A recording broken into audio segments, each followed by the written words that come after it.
Hello everyone. So இன்றைக்கி நம்ம இந்த வீடியோவில் என்ன பார்க்க போகிறோம் அப்படின்னா ஆர்ஆர்பி குரூப் டி எக்ஸாமுக்கான மேத்ஸ் ரீசனிங்கோட டீட்டெயில்டு ஸ்ட்ராட்டஜி அப்படிங்கிறது தான் பார்க்க போகிறோம்.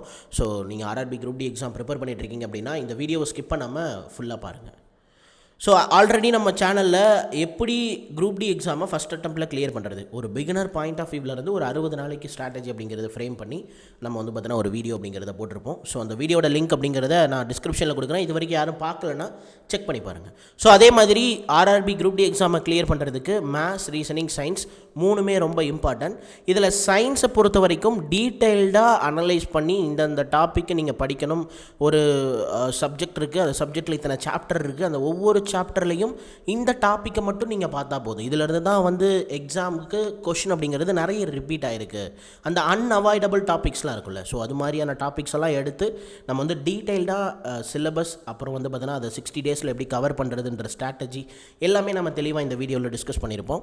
ஸோ யாரும் அந்த வீடியோ பார்க்கல அப்படின்னா இந்த வீடியோட லிங்க்கும் நான் ஐகார்டில் கொடுக்குறேன். ஸோ டிஸ்கிரிப்ஷன்லையும் இருக்கும். ஸோ செக் பண்ணி பாருங்கள். இப்போது குரூப் டியோட எக்ஸாம் பேட்டர்ன் எடுத்துக்கிட்டோம் அப்படின்னா சயின்ஸ்லேருந்து நமக்கு ஒரு 25 கொஷினும், மேத்ஸ்லேருந்து ஒரு 25, ரீசனிங்லேருந்து ஒரு 30 கொஷினும், அப்புறம் ஜென்ரல் அவேர்னஸ் அண்ட் கரண்ட் அஃபேர்ஸ்லேருந்து ஒரு 20 கொஷினும் கேட்க போகிறாங்க. டோட்டலாக ஒரு 100 கொஷின், 90 நிமிஷம் அப்படிங்கிறதெல்லாம் உங்களுக்கு கிளியராக தெரியும். இப்போது இந்த எக்ஸாமை கிளியர் பண்ணுறதுக்கு ஸ்ட்ராட்டஜி அப்படின்னா மேத்ஸ், ரீசனிங், சயின்ஸ் இது 3 சப்ஜெக்டை டார்கெட் பண்ணணும் அப்படிங்கிறதும் உங்கள் எல்லாருக்குமே தெரியும். ஸோ இதில் சயின்ஸ்க்கு நம்ம டீட்டெயில்டாக என்னென்ன பண்ணணும் அப்படின்னு சொல்லி ஆல்ரெடி ஒரு வீடியோ போட்டாச்சு. ஸோ அந்த வீடியோவை செக் பண்ணி பாருங்கள். ஸோ மேலே கூட நான் எகைன் ஐகார்டில் லிங்க் தரேன். ஸோ ரொம்ப ரொம்ப இம்பார்ட்டன்ட். மைக்ரோ லெவலில் நான் டீட்டெயில்டாக அனலைஸ் பண்ணி அந்த வீடியோ அப்படிங்கிறத ஸ்ட்ரக்சர் பண்ணியிருக்கேன். சரியா? ஸோ அதில் 60 நாளுக்கான ஷெடியூலும் கொடுத்துருப்பேன். இன்னிலேருந்து இன்னும் 60 நாள் எக்ஸாமுக்கும் இருக்குது. ஸோ அதனால் எந்த பிரச்சனையும் இல்லை. ஸோ நீங்கள் அதை எடுத்து தெளிவாக பாருங்கள். சயின்ஸில் கண்டிப்பாக உங்களுக்கு வந்து பார்த்தோன்னா ஒரு கிளாரிட்டி அப்படிங்கிறது கிடச்சிடும். ஸோ அதே மாதிரி இப்போ நம்ம மேத்ஸ், ரீசனிங்கை பற்றி கொஞ்சம் டீட்டெயிலாக பார்க்கலாம். ஸோ இப்போது ஜிகே அண்ட் ஜிஎஸ், ஸோ இது ரெண்டும் ஒரு பக்கம் இருக்கும். இன்னொரு பக்கம் மேத்ஸும் ரீசனிங்கும் வச்சுக்கோங்க. சரியா? மேத்ஸும் ரீசனிங்கும் வச்சுக்கோங்க. இப்போ நீங்கள் என்ன பண்ணுறீங்கன்னா ஜிகே அண்ட் ஜிஎஸ்க்கு நல்லா படிக்கிறீங்க, நிறைய புக்ஸ் ரெஃபர் பண்ணுறீங்க, அதுலேருந்து நிறைய டேட்டாஸ் எடுத்துக்கிறீங்க, நல்லா ரிவிஷன் பண்ணுறீங்க, நல்ல டெஸ்ட் போடுறீங்க, நல்லா அனலைஸ் பண்ணுறீங்க, இது மாதிரி விஷயங்கள்லாம் பண்ணுறீங்கன்னு வச்சுக்கோங்க. ஸோ இது எல்லாமே நீங்கள் பண்ணிவிட்டு நல்லா ஸ்ட்ராங்காக இருந்தாலும் நீங்கள் எக்ஸாம் போய் அட்டன் பண்ணும்போது இதில் கேட்கக்கூடிய 45 கொஷினில் உங்களுக்கு சாலிடாக ஒரு 30-35 கொஷின் தான் வந்து தெரியும். சரியா? ஒரு 30-35 கொஷின் தான் தெரியும். அதில் ஒரு சில கொஷின்ஸ் வந்து பார்த்தோன்னா உங்களுக்கு கான்செப்ஷுவலாக கேட்டிருப்பாங்க, ஒரு சில கொஷின் நீங்கள் பார்க்காமலே இருக்கும். தென் இன்னொரு சில கொஷின் புதுசாக கரண்ட் அஃபேர்ஸ்லேருந்து எங்கேருந்து கேட்குறானே தெரியல அப்படின்ற மாதிரிலாம் இருக்கும். ஸோ ஜிகே அண்ட் ஜிஎஸ்க்கு நீங்கள் வந்து எவ்வளோ எஃபோர்ட் போட்டாலும் அதோட மேக்ஸிமம் சேச்சுரேஷன் பாயிண்ட் வந்து ஒரு 30-35 தான். அவுட் ஆஃப் 45க்கு உங்களால் 30-35 தாண்டறதுலாம் ரொம்ப ரொம்ப கஷ்டம். இதுவே நான் எக்ஸ்ட்ராடினரியாக சொல்லிகிட்டு இருக்கேன்.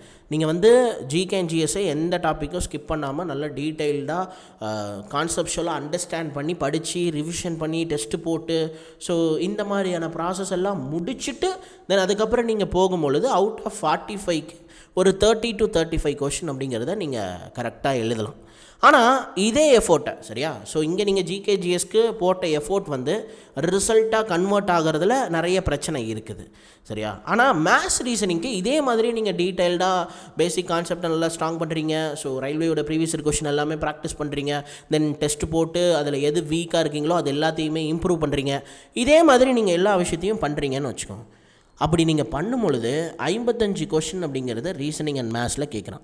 இந்த 55க்கு உங்களால் 55மே எடுக்க முடியும். சரியா? 55மே எடுக்க முடியும். ஸோ இது வந்து பார்த்தோன்னா இப்போ நடந்து முடிஞ்ச ரயில்வேவோட எக்ஸாம்ஸ்லாம் இருக்கு இல்லையா, அதில் நம்ம வந்து பார்த்தோன்னா இதெல்லாம் ப்ரூவனாகவே இருக்குது.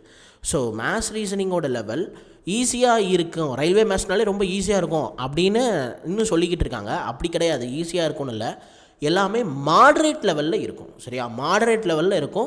ஸோ அதுதான் வந்து பார்த்தோன்னா நம்ம புரிஞ்சிக்க வேண்டிய ஒரு விஷயம். மேத்ஸ், ரீசனிங் வந்து ஈஸியாக இருக்காது, மாடரேட் லெவலில் இருக்கும். மாடரேட் லெவல்னு ஏன் சொல்கிறாங்கன்னா ரயில்வேவோட ப்ரீவியஸ் இயர் கொஷின் என்னென்னலாம் இருக்கோ, சரியா, அந்த ப்ரீவியஸ் இயர் கொஷின் எல்லாமே நம்ம வந்து பார்த்தோன்னா நல்லா தரவு பண்ணியிருந்தோம் அப்படின்னும் பொழுது ஸோ இப்போ போய் நம்ம எந்த ரயில்வே எக்ஸாம் கொடுத்தாலும் அதில் கேட்கக்கூடிய மேத்ஸ், ரீசனிங்கில் 90% ஆஃப் கொஷின் அப்படிங்கிறது அதே மாடல் தான், அப்படி ரிப்பீட் ஆகிருக்கு. சரியா? ஸோ நியூ மாடல் வருதா அப்படின்னா வரும். எல்லா எக்ஸாமுக்குமே வரும். 10% ஆஃப் கொஷின். இப்போ மொத்தமாக ஒரு 30 கொஷின் இருக்குது அப்படின்னா அதில் ஒரு 3 கொஷின் தான் உங்களுக்கு நியூ டைப் ஆஃப் கொஷினாக இருக்கும். இந்த புது கொஷின் வருது, அது 1-2 பார்த்துட்டு ஐயோ புதுசாக கேட்குறாங்கன்னு அந்த 3 கொஷின் பின்னாடி ஓடுறது தப்பு. சரியா? 3 கொஷின் பின்னாடி ஓடுறது ரொம்ப ரொம்ப தப்பு. எல்லோரும் இந்த மாதிரி டீவியேட் ஆகுறாங்க. சரியா? அந்த புது கொஷினை பார்த்த உடனே அது பின்னாடி புது கொஷின், அப்புறம் அந்த மாதிரி variety of questions, different type அப்படி இப்படின்னு ஹிந்தி சேனல்ஸில் எடுத்து பார்த்துட்டு ரொம்ப கன்ஃபியூஸ் ஆகிடுறாங்க. இந்த புது கொஷின் பக்கம் எப்போ போகணும் அப்படின்னா, நீங்கள் மீதி இருக்கக்கூடிய ரெஸ்ட் ஆஃப் கொஷின், அதாவது 90% ஆஃப் கொஷின் வந்து ஸ்ட்ராங்காக இருக்கும் பொழுது நீங்கள் அந்த நியூ டைப் ஆஃப் கொஷினை தேடி படிக்கிறதுல தப்பு இல்லை.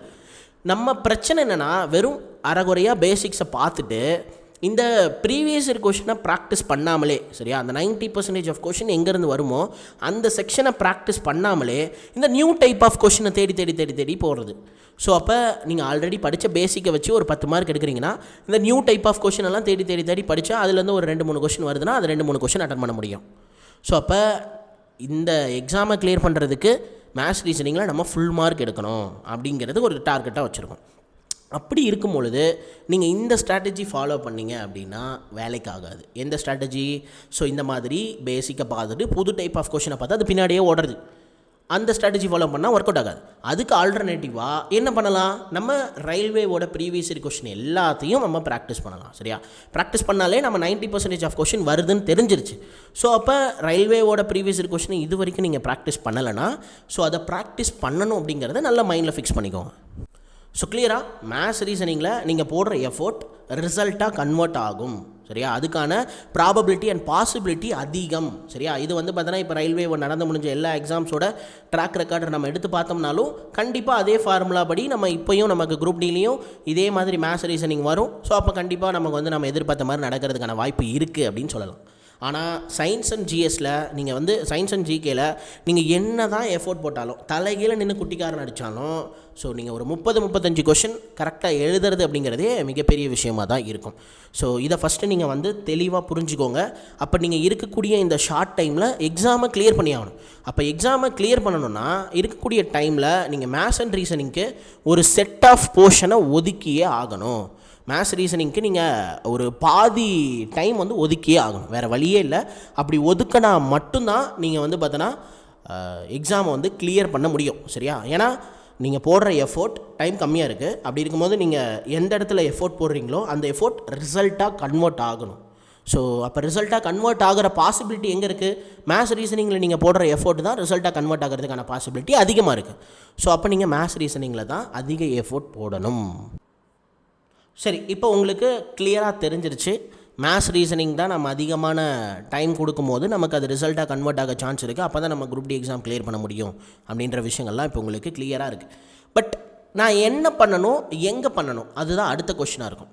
ஸோ ஒரு பேசிக்கான கிளாரிட்டி கிடைச்சதுக்கப்புறம் நீங்கள் என்ன பண்ணணும் அப்படின்னா இந்த YCT புக்கில் இருக்கக்கூடிய ப்ரீவியஸ் இயர் கொஷின் எல்லாமே சால்வ் பண்ணணும். சரியா? இதுதான் வந்து மெயினான விஷயம். ஸோ இதை வந்து YCT புக்கில் இருக்கக்கூடிய ப்ரீவியஸ் இயர் கொஷின் அப்படின்னு சொல்கிறது தப்பு. ஸோ இதை நம்ம எப்படி சொல்லலாம்னா ரயில்வேவோட ப்ரீவியஸ் இயர் கொஷின். நீங்கள் டார்கெட் பண்ணுறது எந்த exam? Railway exam. Railway exam clear பண்ணணும்னா ரயில்வேல இதுக்கு முன்னாடிலாம் என்னென்ன ப்ரீவியஸ் இயர் கொஷின் கேட்டிருக்கானோ அதை ப்ராக்டிஸ் பண்ணணும். அதை விட்டுட்டு நம்மளுங்க என்ன பண்ணுவானுங்கன்னா இருக்கிறதுலே டஃபஸ்ட் கொஷின் இந்த வேர்ல்டு அப்படின்னு போட்டு மேத்ஸில் இருக்கக்கூடிய இந்த டாப்பிக்கை போட்டு அதில் டஃபஸ்ட் கொஷின்லாம் என்னவோ அதெல்லாம் எடுத்து உட்காந்து ப்ராக்டிஸ் பண்ணிட்டு இருப்போம். அதுக்கு பார்த்தா நம்ம UPSC, CDS, then SSC, CGL, top level, tier 2 அங்கங்கே கேட்ட கொஷின்லாம் எடுத்து ப்ராக்டிஸ் பண்ணிகிட்டு இருப்பாங்க. ஸோ இதெல்லாம் வந்து பார்த்தோன்னா ராங்கான வே. கரெக்டான வே என்னென்னா நீங்கள் எந்த எக்ஸாமை டார்கெட் பண்ணுறீங்களோ அந்த எக்ஸாமுக்கு ப்ரீவியஸ் இயர் கொஷின் என்னென்ன கேட்டிருக்காங்க அப்படிங்கிறத பாருங்கள். சரியா? ஸோ விச் மீன்ஸ் இப்போ நான் குரூப் டி மட்டும்தான் டார்கெட் பண்ணுறேன், அப்போ குரூப் டியில் கேட்ட ப்ரீவியஸ் இயர் கொஷினை மட்டும் பார்த்தா போதுமா? போதும். எப்போ நீங்கள் பேசிக் கான்செப்ட் கிளியராக இருக்கும் பொழுது, சரியா, அடிப்படையாக உங்களுக்கு கான்செப்ட் கிளாரிட்டி இருந்தது அப்படின்னா நீங்கள் எந்த ஃபார்முலா போட்டாலும் அது ஒர்க் அவுட் ஆக தான் போகுது. சரியா? ஸோ இப்போ வெறும் குரூப் டி மட்டும் நான் ப்ராக்டிஸ் பண்ணுறேன் அப்படின்னா ப்ராக்டிஸ் பண்ணுங்கள். அதில் என்ன கேட்டாங்கன்றதை பாருங்கள். மொத்தத்தில் நீங்கள் ப்ராக்டிஸ் பண்ணணும். ப்ராக்டிஸ் பண்ணும்போது உங்களுக்கே தெரியாமல் எல்லா டைப் ஆஃப் கொஷினும் நீங்கள் சால்வ் பண்ணுவீங்க, தெரிஞ்சுப்பீங்க, கற்றுப்பீங்க. அப்படி இருக்கும்போது அங்கே நீங்கள் என்னென்னலாம் கற்றுக்கிட்டீங்களோ அதுதான் போய் எக்ஸாம் ஹால்லையும் இருக்க போகுது. அங்கே அப்படியே கொஷின்ஸ் வரும், அது அப்படியே ரிப்பீட் ஆக போகுது. சரியா? ஸோ இதை நீங்கள் எந்தளவுக்கு இன்டென்சிவாக ஃபோக்கஸ் பண்ணி கற்றுக்குறீங்க அப்படிங்கிறது தான் மேட்ரு. சரியா? ஸோ இப்போ இந்த வைசிடி பப்ளிகேஷனோட புக்கில் என்ன கொடுத்துருக்கான், எல்லா ரயில்வேவோட ப்ரீவியஸ் இயர் கொஷனையும் type wise and chapter wise வந்து அரேஞ்ச் பண்ணியிருக்காங்க. சரியா? ஸோ அதுதான் மெயினான விஷயம். இந்த புக் வந்து இங்கிலீஷில் அவைலபிளாக இருக்குது, ஹிந்தியில் அவைலபிளாக இருக்குது. நம்ம என்ன பண்ணியிருக்கோம் அப்படின்னா, இந்த புக்கில் இருக்கக்கூடிய ப்ரீவியஸ் இயர் கொஷனை தமிழில் மாற்றி, சரியா, இங்கிலீஷில் இருக்கக்கூடிய ப்ரீவியஸ் இயர் கொஷனை தமிழ்லையும் மாற்றி ஒரு பேஜ் அப்படின்னு எடுத்துக்கிட்டிங்கன்னா இங்கிலீஷ்லேயும் இருக்கும், தமிழ்லையும் இருக்கும், பைலிங்குவலில் இருக்கும் கண்டென்ட். சரியா? நான் தமிழில் உங்களுக்கு ஈச் அண்ட் எவரி கொஷின், நான் திரும்ப சொல்கிறேன், இந்த புக்கில் 6000க்கும் மேற்பட்ட ப்ரீவியஸ் இயர் கொஷின் அப்படிங்கிறது இருக்குது. இந்த 6000 கொஷினுமே நான் என்ன பண்ணியிருக்கேன், ஒவ்வொரு கொஷினும் ஈஸியான கொஷின் தானே, இதை நீங்களே சால்வ் பண்ணிக்கோங்கன்னு ஒரு கொஷினை கூட ஸ்கிப் பண்ணியிருக்க மாட்டேன். எல்லா கொஷினுக்குமே டீட்டெயில்டாக எக்ஸ்ப்ளனேஷன் அப்படிங்கிறத நான் கொடுத்துருப்பேன். சரியா? ஸோ ஏன்னா ஒரு கொஷின் நான் ஈஸின்னு நினைக்கலாம், அது ஒரு சில பேருக்கு புரியாமல் இருக்கலாம். அதனால் நான் ஒரு ஈஸியான கொஷினை கூட விடலை. அதே மாதிரி ஈஸியான கொஷினை மட்டும் நடத்திட்டேன், கஷ்டமான கொஷினெல்லாம் உங்களுக்கு ஹோம்ஒர்க் கொடுக்குற கதையும் கிடையாது. ஈஸியான கொஷின்லேருந்து இந்த புக்கில் கஷ்டமான கொஷின் எது இருக்கோ அது வரைக்கும் எல்லாமே நான் தெளிவாக நடத்தியிருக்கேன். சரியா? ஸோ கிட்டத்தட்ட 250க்கும் மேற்பட்ட வீடியோ அப்படிங்கிறது அவைலபிளாக இருக்குது. 100க்கும் மேற்பட்ட பிரிண்டபிள் நோட்ஸ் அப்படிங்கிறத கொடுத்துருக்கேன். ஒவ்வொரு வீடியோவும் உங்களுக்கு கிட்டத்தட்ட 40-45 நிமிஷம் இருக்கும். சரியா? ஸோ சும்மா 5 நிமிஷம் 10 நிமிஷத்துக்குலாம் ஒரு வீடியோவாக கொடுத்து ஒரு 250-500 வீடியோ கொடுத்துருக்கேன் அப்படின்லாம் நான் சொல்லலை. சரியா? ஸோ வந்து ஒவ்வொரு வீடியோவோட லென்த்துமே உங்களுக்கு வந்து ஒரு 40 நிமிஷம் மினிமமாக வச்சுக்கோங்க. நான் நிறைய வீடியோ 1 மணி நேரமும் கொடுத்துருப்பேன். ஆனால் ஒரு சில வீடியோ வந்து பார்த்தோன்னா ஒரு 30 நிமிஷம் 35 நிமிஷம் கொடுத்துருப்பேன். ஆவரேஜாக நீங்கள் ஒரு 40 to 45 மினிட்ஸ் அப்படின்ற மாதிரி எடுத்துக்கலாம். So topic wise and type வைஸ்க்கு டெஸ்ட் சீரிஸ் அப்படிங்கிறத கொடுத்துருப்பேன். நான் என்ன நடத்தியிருக்கணும் அதிலிருந்து உங்களுக்கு டெஸ்ட் வைக்கிறேன். சரியா? ஸோ வேறு எங்கேயும் நான் போய் டெஸ்ட் புக்கில் டெஸ்ட் போடுங்க, அதில் பண்ணுங்கள், இது பண்ணுங்கள். நீங்கள் என்ன படிச்சியோ அதில் முதல்ல நீங்கள் ஸ்ட்ராங்காக இருக்கீங்களா, ஒரு சோர்ஸை எடுத்துகிட்டு அதை நீங்கள் ரிப்பீட்டடாக ரிவிஷன் பண்ணி அந்த சோர்ஸ்லேருந்து கேட்கக்கூடிய கொஷினை உங்களால் திரும்பி ஆன்சர் பண்ண முடியுதா அப்படின்றத தான் பார்க்கணும். சரியா? அதெல்லாம் நீங்கள் ஸ்ட்ராங் ஆனீங்கன்னா தான் நம்பர் மாற்றி கொடுத்தாலும் உங்களால் சால்வ் பண்ண முடியும் அப்படின்ற அந்த எபிலிட்டிக்கு நீங்கள் வருவீங்க. சரியா? ஸோ கண்டென்ட்டை பொறுத்த வரைக்கும் பைலிங்குவலில் தான் இருக்கும், தமிழ் அண்ட் இங்கிலீஷில் இருக்கும். ஸோ 1 இயர் கோர்ஸோட வேலிடிட்டி பார்த்தீங்கன்னா உங்களுக்கு 599, 2 இயர் 699, 3 இயர் வந்து பார்த்தீங்கன்னா 799. ஸோ இப்போ கரண்ட்டாக என்ன பண்ணியிருக்கேன்னா உங்களுக்கு ஆஃபர் அப்படிங்கிறது போகும். சரியா? இது எல்லா கோர்ஸ்க்குமே 100 rupees வந்து டிஸ்கவுண்ட் அவைலபிளாக இருக்கும். ஸோ அந்த ஆஃபரை கிளிக் பண்ணிவிட்டு தென் ரிமைனிங் அமௌண்ட் மட்டும் நீங்கள் பே பண்ணால் போதுமானது. இப்போ சப்போஸ் நீங்கள் PWBD கேண்டிடேட்டாக இருக்கீங்கன்னா நீங்கள் 10% ஆஃப் ஃபீஸ் அப்படிங்கிறத பே பண்ணாலே போதும். 10%னா எவ்வளோ? 1 இயர் கோர்ஸ்னால் நீங்கள் 59 பே பண்ணணும், 2 இயர்னா 69, 3 இயர்னா 79. அவ்வளோதான்.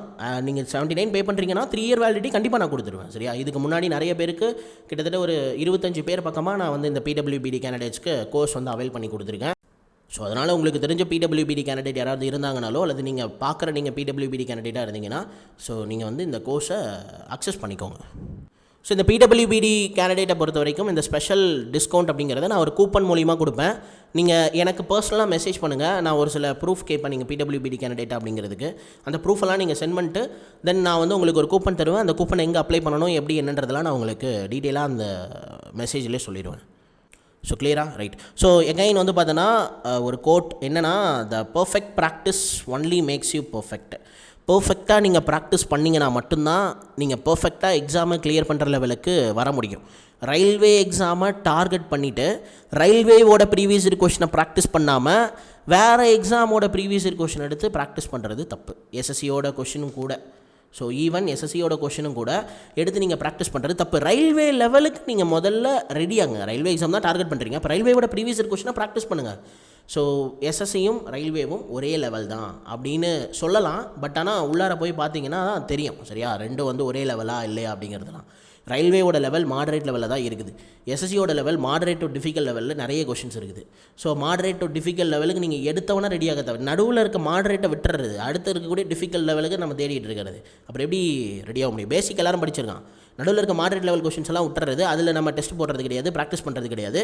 அடுத்ததாக போயிடுறது டிஃபிகல்ட் லெவல் கொஷினுக்கு. ஸோ ஒரு ஸ்டெப் ஏறாமல் அடுத்த ஸ்டெப் போனதுனால வரக்கூடிய பிரச்சனையெல்லாம் ஃபேஸ் பண்ணி தான் ஆகணும். சரியா? ஒவ்வொரு ஸ்டெப்பாக ஏறினா தான் அது கரெக்டாக இருக்கும். சரி, SSC கொஷின் கூட பரவாயில்ல, சரி இப்போ ஏதோ ஒன்று ப்ராக்டிஸ் பண்ணால் கூட பரவாயில்ல அப்படின்னு சொல்லி விட்டுறலாம். ஸோ முன்ன பண்ண எல்லாம் ஒரே மாதிரி தான் இருக்கும் அப்படின்னு கூட சொல்லலாம்னு வச்சுக்கோங்களேன். ஆனால் சீரியஸ் கொஷின்லாம் எடுத்துகிட்டு வராங்க. சரியா? சீரியஸ் கொஷினெல்லாம் இது வந்து எடுத்து பார்த்துட்டு இருக்காங்க நம்ம பசங்க. முடியல. சரியா? ஸோ சீரியஸ் கொஷின்லாம் ஏன் பார்க்கணும், எதுக்கு பார்க்கணும், என்ன மைண்ட் செட்டில் பார்க்குறாங்கன்னே எனக்கு தெரியல. ஸோ நீங்கள் டார்கெட் பண்ணுற எக்ஸாம் என்னவோ, ஸோ அந்த எக்ஸாமோட ப்ரீவியஸ் இயர் கொஷின் பாருங்கள். அப்படி இல்லைனா இப்போ நீங்கள் குரூப் டி எக்ஸாம் டார்கெட் பண்ணுறீங்கன்னா அந்த குரூப் டி எக்ஸாமை நடத்துறது யார்? ஸோ நடத்துறது ஆர்ஆர்பியோட வரலாறு எல்லாத்தையும் எடுத்து படிங்க. சரியா? அவன் 2016 2022 வரைக்கும் என்னென்ன ப்ரீவியஸ் இயரில் கொஷின்லாம் கேட்டிருந்தானோ அதை எல்லாத்தையும் எடுத்து படிங்க. சரியா? ஸோ அதுதான் வந்து பார்த்தோன்னா மெயினான மேட்ரு. ஸோ புரிஞ்சிருக்கும்னு நினைக்கிறேன். சரி, இப்போது இருக்கக்கூடிய டைம் வந்து பார்த்திங்கன்னா உங்களுக்கு வந்து ஒரு 60 நாள் கையில் இருக்குது. ஸோ இந்த 60 நாளில் நீங்கள் எப்படி வந்து இந்த மேத்ஸ் ரீசனிங்கை நல்லா ஸ்ட்ராங் பண்ணுறது அப்படிங்கிறத பார்ப்போம். So first of all maths ரீசனிங்க்கு நீங்கள் ஒரு நாளைக்கு 5 to 6 மணி நேரம் கொடுத்தாகணும். நான் திரும்ப சொல்லிட்டேன். முதல்ல வந்து நான் உங்களுக்கு சொல்லியிருப்பேன், நீங்கள் படிக்கக்கூடிய டைமில் கிட்டத்தட்ட பாதி டைமை வந்து மேத்ஸ் ரீசனிங்க்கு கொடுக்கணும் அப்படின்னு. ஸோ 5 to 6 hours அப்படிங்கிறத நீங்கள் வந்து கண்டிப்பாக மேத்ஸ் ரீசனிங்கை கொடுத்தாகணும். ஸோ நீங்கள் மேத்ஸ் ரீசனிங் ஒன்ஸ் நீங்கள் ஒரு லெவல் வந்துட்டீங்கன்னு வைங்களேன், தென் அதுக்கப்புறம் உங்களுக்கு எக்ஸாம் எந்த எக்ஸாம்னாலும் நம்ம எழுதலாம். இந்த ஃபீல்டை விட்டு வெளியில் போகணுன்ற எண்ணமே வராது. ஏன்னா அந்த மேத்ஸ் ரீசனிங் ஒவ்வொரு தடவையும் நீங்கள் டெஸ்ட் போடும்போது உங்களுக்கு ஒரு பூஸ்டப்பை கொடுத்துக்கிட்டே இருக்கும். ஒரு லெவல் உங்களுக்குன்னு ஃபிக்ஸ் ஆயிரும். நானா 60 மார்க் தான்டா, 70 மார்க்குடா, எந்த டெஸ்ட்னாலும் நான் 60-70 மார்க் எடுத்துருவேன் அப்படின்ற அந்த ஒரு மென்டாலிட்டிக்கு நீங்கள் டெவலப் ஆயிடுவீங்க. ஸோ அதனால் மேத்ஸ் ரீசனிங்கை ஒன்ஸ் மாஸ்டர் பண்ணுற வேலையை பாருங்கள். ஸோ இப்போ நீங்கள் வந்து பார்த்தோன்னா 60 நாள் என்னென்ன பண்ணணும் அப்படின்றதெல்லாம் நான் டீட்டெயில்டாக வந்து கொடுத்துருக்கேன். ஸோ ரீசனிங்கை பொறுத்த வரைக்கும் நீங்கள் வந்து தினமும் ஒரு டெஸ்ட் அப்படிங்கிறத போட்டுருங்க. சரியா? ஸோ அது ரீசெண்டாக நடந்து முடிஞ்ச கொஷினாக இருக்கலாம், இல்லை குரூப் டி எக்ஸாம் தான் டார்கெட் பண்ணுறேன், குரூப் டியோட 99 செட்டு நடந்து முடிஞ்சது அந்த டெஸ்ட்டாக கூட இருக்கலாம், எது வேணாலும் இருக்கலாம். தினமும் ஆனால் ஒரு 30 கொஷின் டெஸ்ட் போட்டுருங்க. டெஸ்ட்டு போட்டு அந்த டெஸ்ட்டில் நீங்கள் என்ன கொஷின் தப்பு பண்ணுறீங்க அப்படிங்கிறத அனலைஸ் பண்ணுங்கள். ஸோ அந்த டெஸ்ட்டை அனலைஸ் பண்ணுறீங்கல்ல, ஸோ அதுக்கு ஒரு நாள் அப்படிங்கிறத தனியாக விட்டுருங்க. சரியா? அதாவது நான் என்ன சொல்கிறேன்னா, ஒரு வாரத்தில் 7 நாள் இருக்குன்னா 5 நாள் நீங்கள் டீட்டெயில்டாக டெஸ்ட்டு போடுங்க. சரியா? ஸோ டெஸ்ட்டு போடுற அன்றைக்கே பண்ணுற தப்பு என்னன்றதை அனலைஸ் பண்ணுங்கள். பட் அதை அப்பப்போ பண்ணிவிட்டு மறந்துட்டோம் அப்படின்னா பிரச்சனை ஆயிடும். அதுக்காக என்ன பண்ணுறேன், ஒரு நாள் நான் தெளிவாக ஒரு நாளை கொடுத்துறேன். எதுக்குன்னா இந்த 5 நாள் நான் என்னெல்லாம் தப்பு பண்ணேன் அப்படின்றதெல்லாம் நீங்கள் அண்டர்ஸ்டாண்ட் பண்ணி அதை அனலைஸ் பண்ணி தென் அதெல்லாம் நீங்கள் தனியாக செக்ரிகேட் பண்ணி வைக்கிறதுக்கு ஒரு நாளை கொடுத்துருங்க. ஒரு நாள் என்ன பண்ணுங்கன்னா, ரீசனிங்கில் என்னென்ன டாபிக்ஸ் இருக்குது, ஸோ அது ஒவ்வொன்றிலையுமே நீங்கள் பேசிக்காக இந்த இது வந்தால் இப்படி பண்ணணும், இந்த ஃபார்முலா போடணும், ஸோ இந்த ட்ரிக் அப்ளை பண்ணணும் அப்படின்ற மாதிரி டீட்டெயிலாக நோட்ஸ் இருக்கும் இல்லையா, அதை நீங்கள் 7வது நாள் ரிவிஷன் பண்ணுங்கள். சரியா? ஸோ இதே மாதிரி நீங்கள் இந்த 60 நாள் சரியா டெஸ்ட்டு, 5 நாள் டெஸ்ட்டு, ஒரு நாள் நீங்கள் அந்த டெஸ்ட்டில் என்ன பண்ணீங்களோ அதை ரிவிஷன் பண்ணுங்கள். சரியா? தப்பு பண்ணீங்க இல்லையா, அதை அனலைஸ் பண்ணியிருப்பீங்களா, அதில் ரிவிஷன் பண்ணுங்கள். இன்னொரு நாள் வந்து பார்த்தீங்கன்னா நீங்கள் டீட்டெயில்டாக எல்லா கான்செப்ட்ஸையும் ரிவிஷன் பண்ணுங்கள். ஸோ இதே தான் வந்து பார்த்தீங்கன்னா 60 நாளைக்கும் நான் ரீசனிங்க்கு அப்படிங்கிறத கொடுத்துருப்பேன். இதை தாண்டி நீங்கள் வேறு எதுவுமே பண்ண வேணாம். ஸோ இப்போ வந்து பார்த்தீங்கன்னா ஒவ்வொரு 15 டேஸ்க்கு ஒன்ஸும் ஒரு கேப் அப்படிங்கிறத கொடுத்துருங்க. ஸோ இதை வந்து பார்த்தீங்கன்னா நீங்கள் கொஞ்சம் ரிலாக்ஸ் ஆகிக்கோங்க. சரியா? ஸோ ரிலாக்ஸ் ஆகிக்கோங்க. அதிகபட்சம் நீங்கள் இந்த ரீசனிங்கோட டெஸ்ட் போடுறதுக்கு 30 கொஷின் டெஸ்ட் போட ஒரு 30 நிமிஷம், அனலைஸ் பண்ணுறதுக்கு ஒரு 10-15 நிமிஷம். சரியா? ஸோ அதிகபட்சம் 1 மணி நேரம் அப்படிங்கிறது ரீசனிங்க்கு நீங்கள் கொடுக்குறதே போதுமானது அப்படின்ற மாதிரி இருக்கும். ஸோ மீதி ஒரு 5 hours அப்படிங்கிறத நீங்கள் ஆப்டிடியூடுக்கு கொடுத்தாகணும். நான் திரும்பியும் சொல்கிறேன், மேத்ஸ் ரீசனிங்கில் நீங்கள் போடக்கூடிய எஃபோர்ட் அப்படிங்கிறது உங்களுக்கு ரிசல்ட்டாக கன்வெர்ட் ஆகிறதுக்கான பாசிபிலிட்டி அதிகமாக இருக்குது. ஸோ அதனால் நீங்கள் மேத்ஸ் ரீசனிங்க்கு தைரியமாக என்ன பண்ணலாம், டைம் அப்படிங்கிறத அதிகமாக கொடுத்து கற்றுக்க ஆரம்பிக்கலாம். சரியா? சரி.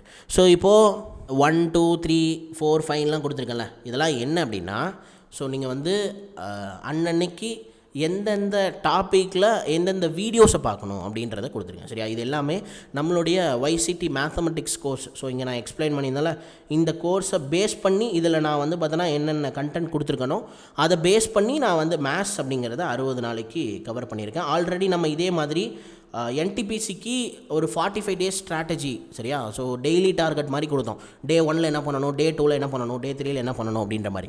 அதே மாதிரி நான் வந்து இப்போ ஷெடியூல்லையும் உங்களுக்கு டீட்டெயில்டாக மேத்ஸ்க்கு என்ன பண்ணணும், எந்தெந்த வீடியோ பார்க்கணும் அப்படிங்கிறத கொடுத்துருக்கேன். ஸோ அதே மாதிரி நம்ம ஆப்லேயும் வந்து பார்த்திங்கன்னா உங்களுக்கு நேற்றே ஆட் ஆகிருக்கும், நிறைய பேர் நோட் பண்ணியிருப்பீங்க. RRB குரூப் டிக்கான டெய்லி டார்கெட் அப்படிங்கிறத ஸ்டார்ட் பண்ணிட்டேன். சரியா? RRB குரூப் டிக்கான டெய்லி டார்கெட் ஸ்டார்ட் பண்ணியாச்சு.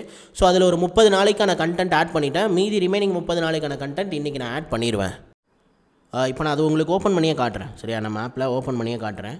ஸோ இங்கே பாருங்கள், இப்போ வந்து பார்த்தோன்னா இப்படி தான் நம்மளுடைய கண்டென்ட் இருக்கும். ஃபஸ்ட்டு YCT மேத்ஸ் அப்படிங்கிறது இருக்கும். தென் இதில் வந்து பார்த்தோன்னா அரித்மெட்டிக், அப்புறம் வந்து பார்த்தோன்னா அட்வான்ஸ் டாபிக்ஸு, ஸோ லேப்டாப்பில் எப்படி லாகின் பண்ணுறது அப்படின்ற மாதிரி ஒரு வீடியோ கொடுத்துருக்கேன். ஸோ இப்போ வந்து பார்த்தீங்கன்னா அரித்மெட்டிக்னு எடுத்துக்கிட்டிங்கன்னா உங்களுக்கு கம்ப்ளீட்டாக எல்லாமே topic wise percentage, so profit and loss, discount, simple interest, compound interest, ratio, mixture and alligation, partnership, ages, time speed, இந்த மாதிரி அரித்மெட்டிக் டாபிக் என்னென்ன இருக்கோ எல்லாமே கம்ப்ளீட்டாக முடிச்சாச்சு. ஸோ இப்போ பர்சன்டேஜ் ஓப்பன் பண்ணுறீங்கன்னா உங்களுக்கு இப்படி தான் பர்சன்டேஜோட வீடியோஸ் வந்து ஓப்பன் ஆகும். ஸோ ஃபஸ்ட் எடுத்தோன்னா உங்களுக்கு பர்சன்டேஜோட நோட்ஸ் இருக்கும். நோட்ஸில் வித் அனோட்டேஷன் நோட்ஸும் இருக்கும், வித் அனோட்டேஷன் நோட்ஸும் இருக்கும். அதாவது நான் கிளாஸ் எடுக்கிறதுக்கு முன்னாடி வெறும் கேள்வி பதில் ஆப்ஷன் அப்படின்னு சொல்லி 4 இது இருக்கும் இல்லையா. ஒரு பேஜில் வந்து நான் கிளாஸ் எடுக்கிறதுக்கு முன்னாடி நான் அனோட்டேட் பண்ணுறதுக்கு முன்னாடி உங்களுக்கு ஸ்க்ரீனில் ஒரு விஷயம் தெரியும்ல, ஸோ எம்டியாக கொஷின் பேப்பர் மாதிரி அந்த பிடிஎஃப் தான் இந்த வித்தவுட் அனோட்டேஷன் பிடிஎஃப் அப்படிங்கிறது. ஸோ வித் அனோட்டேஷன் பிடிஎஃப்னால் நான் கிளாஸ் நடத்தி முடிச்சதுக்கப்புறம் அந்த பேஜில் நான் என்னென்னலாம் எக்ஸ்பிளைன் பண்ணியிருக்கணும் அந்த அனோட்டேட் பண்ணப்பட்ட கிளாஸ் நோட்ஸ். ஸோ அது ரெண்டுமே உங்களுக்கு கிடைக்கும். ஸோ இது ஏன் நான் 2 கேட்டகரியில் பிடிஎஃப் கொடுத்துருக்கேன் அப்படின்னா, வித்தவுட் அனோட்டேஷன் பிடிஎஃப் ஏன் கொடுத்துருக்கேன்னா நிறைய பேர் வந்து செல்ஃப் நோட்ஸ் மேஸ்க் எடுத்தால் தான் பெஸ்ட்டாக இருக்கும்னு நினைப்பாங்க. அதனால் வித்தவுட் அனோட்டேட் பிடிஎஃப் அப்படிங்கிறதும் கொடுத்துருக்கேன். அது டவுன்லோட் பண்ணி ஸ்பைரல் மாதிரி போட்டு அவங்க கையாலேயே அந்த கொஷின் இருக்க இடத்துல அவங்க சால்வ் பண்ணி பார்க்குறாங்க. சரியா? ஸோ இதுதான் வந்து பார்த்தோன்னா அந்த வித்தவுட் அனோட்டேஷன் நோட்ஸ் கொடுக்கறதுக்கான முக்கியமான மேட்ரு. சரியா? ஸோ அதே மாதிரி பர்சன்டேஜ்னு எடுத்துக்கிட்டிங்கன்னா அதில் கிட்டத்தட்ட 13 வீடியோ, ஸோ எல்லாமே டீட்டெயிலாக கொடுத்துருப்பேன். இதே மாதிரி ஈச் அண்ட் எவரி டாபிக். சரியா? இதில் நிறைய ஃப்ரீ கண்டென்ட்டும் இருக்கும். ஸோ நீங்கள் செக் பண்ணி பாருங்கள். சரியா? அதே மாதிரி நம்ம யூடியூப்பில் ப்ளேலிஸ்ட்டை செக் பண்ணி பார்த்தீங்கன்னா ஒரு 6 டாபிக் கம்ப்ளீட் மாரத்தானாவே எல்லாமே ஒரு 6 டாபிக் ஃபுல்லாக A to Z YCD புக்கில் என்ன இருக்கோ எல்லாமே நம்ம வந்து பார்த்தோன்னா ஃப்ரீயாகவே கொடுத்துருக்கோம். கிட்டத்தட்ட இதில் 6000 கொஷின் வந்து பார்த்தோன்னா இந்த YCD புக்கில் இருக்குது. அதில் இந்த 6 மாரத்தான்லேயும் நம்ம வந்து ஒரு 1200 கொஷின் வந்து பார்த்தோன்னா சால்வ் பண்ணி நம்ம யூடியூப்லேயே அப்லோட் பண்ணியிருக்கோம். சரியா? ஸோ அதை செக் பண்ணி பாருங்கள். ஸோ கிளாஸ் நோட்ஸ்னு சொல்லி தனியாக ஃபோல்டரே கொடுத்துருப்பேன். இதில் உங்களுக்கு எந்த கிளாஸ் நோட்ஸ் வேணுமோ அதை நீங்கள் டவுன்லோட் பண்ணிக்கலாம். ஃப்ரீ கண்டென்ட் எல்லாமே எல்லாருக்கும் காமன் தான், யார் வேணாலும் அக்சஸ் பண்ணிக்கலாம். டாபிக் வைஸ் டெஸ்ட்டுன்னு சொன்னோம் இல்லையா. ஸோ இப்போ பாருங்கள் டாபிக் வைஸ் டெஸ்ட்டு. ஸோ இப்போ ரேஷியோ அண்ட் ப்ரொபோர்ஷன் ஓப்பன் பண்ணுறேன். ரேஷியோவில் வந்து டைப் 1. ஸோ அதில் வந்து ஒரு 50 கொஷின் இருக்குன்னா அதுலேருந்து ஒரு 10 கொஷின் நான் டெஸ்ட் வச்சுருப்பேன். So type 2, type 3, type 4, type 5, type 6 இப்படி தனித்தனியாக உங்களுக்கு டைப் மாதிரி கொடுத்துருக்கிறதுனால இப்போ நீங்கள் டைப் 6 டெஸ்ட் போடும்போது அதில் மார்க் கம்மியாக வருது. அப்போ நீங்கள் போய் டைப் 6 மட்டும் இம்ப்ரூவ் பண்ணால் போதும். ஈஸியாக உங்களோட வீக் அனலைஸ் பண்ணி அதை எப்படி இம்ப்ரூவ் பண்ணுறது அப்படிங்கிறத பாருங்கள். சரியா? ஸோ அதனால தான் எல்லாமே கம்ப்ளீட்டாக அனலைஸ் பண்ணி தான் இந்த டெஸ்ட் எல்லாமே நான் டிசைன் பண்ணியிருக்கேன். ஸோ இதில் ட்ரிக்னாமெட்ரி இருக்குன்னா ட்ரிக்னாமெட்ரியில் 6 டைப் இருக்குது. இப்போ இதில் உங்களுக்கு 2வது டைப் அப்படிங்கிறத டெஸ்ட் போடணுன்னா ஸ்க்ரீன் ரெக்கார்ட் ஆஃப் பண்ணால் தான் டெஸ்ட் போட முடியும் அப்படின்ற மாதிரி வருது. சரி, ஓகே தான். இப்போ செகண்ட் டைப் டெஸ்ட் போனால் டெஸ்ட் போடுறீங்க. டெஸ்ட் போட்டு அதில் என்ன தப்பு அப்படிங்கிறத பார்க்குறீங்க. ரொம்ப மார்க் கம்மியாக இருக்குன்னா அப்போ அந்த டைப்பில் நீங்கள் கான்செப்ட் ஸ்ட்ராங்காக இல்லை. அப்போ நீங்கள் ட்ரிக்னாமெட்ரியோட டைப் 2ஓட வீடியோ எடுத்து நீங்கள் திரும்பி பார்க்கணும் அப்படிங்கிற மாதிரி அர்த்தம். சரியா? ஸோ இது மாதிரி உங்களால் ஈஸியாக வந்து இந்த டெஸ்ட்டை வச்சு எது ஸ்ட்ராங்கு எது வீக் அப்படின்றதெல்லாம் ஈஸியாக நீங்கள் அனலைஸ் பண்ணி அதுக்கேற்ற மாதிரி இம்ப்ரூவ் பண்ணலாம். ஸோ அதுதான் வந்து பார்த்தோன்னா விஷயம். ஸோ இப்போ நான் சொல்லியிருந்தேன்ல NTPCக்கு வந்து டெய்லி டார்கெட் அப்படிங்கிறத கொடுத்துருந்தேன். அதே மாதிரி குரூப் டிக்கும் டெய்லி டார்கெட் அப்படிங்கிறத ஆட் பண்ணிட்டேன். இதில் இன்னும் நிறைய வீடியோஸ் ஆட் ஆகும். கம்மியாக தான் இருக்குது, 128 வீடியோஸ் தான் இருக்குது. ஸோ இப்போ இதில் பாருங்கள், டே 1 to 5, day 6 to 10, day 11 to 15, day 16 to 20 இந்த மாதிரி இருக்கா.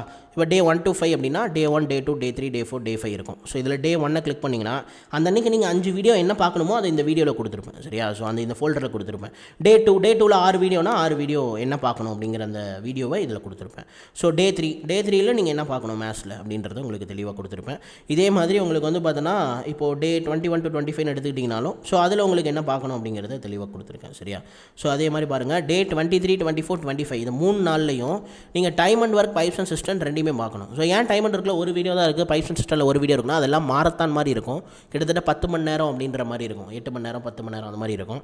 ஸோ அதனால் அது 3 நாளுமே உங்களுக்கு time and work, pipes and system இது ரெண்டும் கவர் ஆகும். அதனால் அது 3 சேர்த்து ஒரே ஃபோல்டரில் போட்டிருப்பேன். சரியா? ஸோ இப்போ டே 11 to 15னா உங்களுக்கு அதுக்கு ஏற்ற மாதிரி 11னா 4 வீடியோ பார்த்தா போதுமானது. ஸோ 13ல் 5 வீடியோ ஓப்பன் பண்ணி பார்த்தீங்கன்னா போதுமானது. ஸோ அவ்வளோதான். ஸோ என்ன அந்த அன்றைக்கி நீங்கள் என்ன பார்க்கணும் அப்படிங்கிறதுக்கு தனித்தனியாக டே வைஸ் டார்கெட் அப்படிங்கிறத உங்களுக்கு கொடுத்துருப்பேன். சரியா? டெய்லி டார்கெட் அப்படிங்கிறத கொடுத்துருப்பேன். ஸோ இதை பொறுத்த வரைக்கும் உங்களுக்கு 30 நாளைக்கான கண்டென்ட் ஆட் பண்ணியிருக்கேன். 31 to 60 நாள் வரைக்கான கண்டென்ட் இன்றைக்கி நைட் வந்து ஆட் பண்ணிடுவேன். சரி, ஆல்ரெடி எல்லாம் கம்ப்ளீட் பண்ணியாச்சு. ஸோ வீடியோஸ் அவைலபிளாக இருக்குது. அதை எடுத்து இந்த ஃபோல்டரில் போடுறது தான் வேலை. சரியா? ஸோ ஜாமெண்ட்ரியும் வந்து நான் இப்போ நடத்திட்டு இருக்கேன். ஸோ அதையும் நான் வந்து கம்ப்ளீட் பண்ணி முடிச்சிடுவேன். So don't worry. சரியா? இப்போ நான் இந்த உங்களுக்கு PDF அப்படிங்கிறத காட்டினேன்ல. ஸோ இந்த PDF 60 நாளைக்கு வந்து பார்த்தோன்னா ஆப்டிடியூட் என்ன பண்ணணும், ரீசனிங் என்ன பண்ணணுன்ற இந்த PDF அப்படிங்கிறது ஸோ உங்களுக்கு எங்கே அவைலபிளாக இருக்குன்னா நம்மளோட டெலகிராம் சேனல்லே கொடுத்துட்றேன். டெலகிராம் சேனல்லே வந்து அக்சஸ் பண்ணிக்கோங்க. First thing. ரெண்டாவது விஷயம் வந்து பார்த்தோன்னா இந்த PDF அந்த டெய்லி டார்கெட் ஃபோல்டர் இருக்குல்ல, அதிலே நான் வந்து பார்த்தோன்னா உங்களுக்கு தெளிவாக ஆட் பண்ணிடுறேன். ஸோ அதனால் நீங்கள் வந்து அதையும் பார்த்து தெரிஞ்சிக்க முடியும். தென் ஆஸ் யூஷுவல் இப்போ டெலகிராமில் அப்லோட் பண்ணால் கொஞ்ச நாள் கழித்து அது வந்து வேறு எங்கேயோ மேலே போயிடும். நீங்கள் வீடியோ ரொம்ப லேட்டாக பார்க்குறீங்கன்னா நீங்கள் என்ன பண்ணுங்கள், நம்ம ஆப்பை ப்ளே ஸ்டோர்லேருந்து ஃபஸ்ட்டு இன்ஸ்டால் பண்ணிக்கோங்க. ஸோ இன்ஸ்டால் பண்ணிவிட்டு தென் சைன் அப் பண்ணிங்க அப்படின்னா ஒரு பேசிக்கான டீட்டெயில்ஸ்லாம் கேட்கும். மொபைல் நம்பரு, ஓடிபி இது மாதிரி கேட்கும், உங்கள் நேம் என்ன, இமெயில் இது மாதிரிலாம் கேட்கும். சரியா, அதெல்லாம் பண்ணிவிட்டு தென் உள்ளார வரீங்க, ஹோம் பேஜில் இருக்கீங்க. டாப் லெஃப்ட் கார்னரில் ஒரு 3 கோடு போட்ட மாதிரி ஒரு ஐக்கான் இருக்கும். அதை கிளிக் பண்ணிங்கன்னா ஸோ நீங்கள் வந்து ஃப்ரீ மெட்டீரியல் அப்படின்ற ஃபோல்டரில் உங்களுக்கு இந்த மெட்டீரியல்ஸ் எல்லாமே நீட்டாக அரேஞ்ச் பண்ணியிருப்பேன். ஸோ இது வந்து பார்த்தீங்கன்னா குரூப் டி எக்ஸாமுக்கான மேத்ஸ் ரீசனிங்கு எப்படி 60 டேஸில் கவர் பண்ணுறது அப்படிங்கிறது தான் மெயின் விஷயம். சரியா, ஸோ இந்த பிடிஎஃபோட நேம் அப்படி தான் இருக்கும். ஸோ குரூப் டிங்கிறத கிளிக் பண்ணி நீங்கள் வந்து அதில் இந்த பிடிஎஃபை நீங்கள் டவுன்லோட் பண்ணிக்க முடியும். ஸோ இதுக்கு முன்னாடி போட்ட சயின்ஸாக இருக்கட்டும், தென் 60 டேஸ் பிகினர் ஸ்ட்ராட்டஜியாக இருக்கட்டும், ஸோ எல்லாமே உங்களுக்கு இதே மாதிரி தான். ஸோ எல்லாமே நம்ம ஆப்பில் உங்களுக்கு ஃப்ரீ மெட்டீரியல் அவைலபிளாக இருக்கும். ஸோ ஃபார் இன்கேஸ் நீங்கள் ரொம்ப லேட்டாக பார்க்குறீங்க, டெலகிராமில் அது எங்கேயோ மேலே போயிருச்சு அப்படின்னா ஸோ நீங்கள் தேடிட்டு இருக்க தேவையில்ல, நம்ம ஆப் இன்ஸ்டால் பண்ணி நீட்டாக அந்த செக்ஷன் வைஸ் ஃபோல்டர் வைஸ் ஃப்ரீயாகவே இருக்கும், நீங்கள் ஈஸியாக அக்சஸ் பண்ணிக்கலாம். ஸோ புரிஞ்சிருக்கும்னு நினைக்கிறேன். ஸோ மேத்ஸ் ரீசனிங் நீங்கள் போடுற எஃபோர்ட் கண்டிப்பாக உங்களுக்கு ரிசல்ட்டாக கன்வெர்ட் ஆகும். ஸோ அதனால் ஜிகே அண்ட் ஜிஎஸ்டில் நீங்கள் எஃபோர்ட் போட வேணாம் அப்படின்னு நான் சொல்லலை. அதில் போடுற எஃபோர்ட் வந்து சக்ஸஸாக கன்வெர்ட் ஆகிற ரேஷியோ வந்து கம்மியாக இருக்குது, அதோட ப்ராபபிலிட்டி கம்மியாக இருக்குது. எப்படி வேணாலும் கொஷின் கேட்கலாம். சரியா, ஆனால் நம்ம இந்த தடவை குரூப் டி எக்ஸாம் கிளியர் பண்ணியே ஆகணும் அப்படின்ற மைண்ட் செட்டில் இருக்கும். அப்படி இருக்கும்போது நீங்கள் வந்து இதை தான் வந்து ஃபாலோ பண்ணி ஆகணும். மேத்ஸ் ரீசனிங்கை தான் வந்து நீங்கள் அதிகமான டைம் கொடுத்து அதிகமான எஃபோர்ட் போட முடியும். அப்போ தான் நீங்கள் சக்ஸஸான ரேஷியோ அப்படிங்கிறது அதிகமாக இருக்கும்.